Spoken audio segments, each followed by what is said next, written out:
केंद्र शासनाच्या माध्यमातून अतिशय दिलासादायक असा निर्णय घेण्यात आला। राज्यातील व्यापारी आणि औद्योगिक LPG गॅस वापरणाऱ्यांसाठी एक महत्त्वाची अपडेट समोर आली आहे। भारत सरकारच्या पेट्रोलियम आणि नैसर्गिक वायू मंत्रालयाकडून जारी केलेल्या पत्रानुसार राज्यांना मिळणाऱ्या कमर्शियल LPG गॅसच्या वाटपात मोठी वाढ करण्यात आली आहे। याआधी राज्यांना 20% LPG गॅस वाटप दिलं जात होतं आणि काही सुधारणा केल्यावर अतिरिक्त 10% म्हणजे एकूण 30% पर्यंत वाटप मिळत होतं। आता नवीन निर्णयानुसार 23 मार्च 2026 पासून आणखी 20% LPG गॅस वाटप वाढवण्यात येणार आहे। म्हणजेच आता राज्यांना एकूण 50% पर्यंत कमर्शियल LPG गॅस मिळणार आहे। पण यासाठी काही अटी ठेवण्यात आल्या आहेत।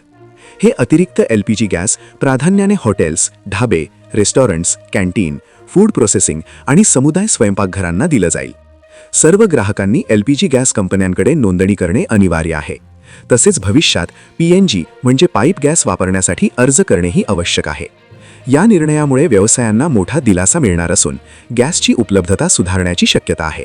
अशाच महत्त्वाच्या माहितीसाठी व्हिडिओला लाईक, शेअर आणि चॅनलला सबस्क्राईब करा।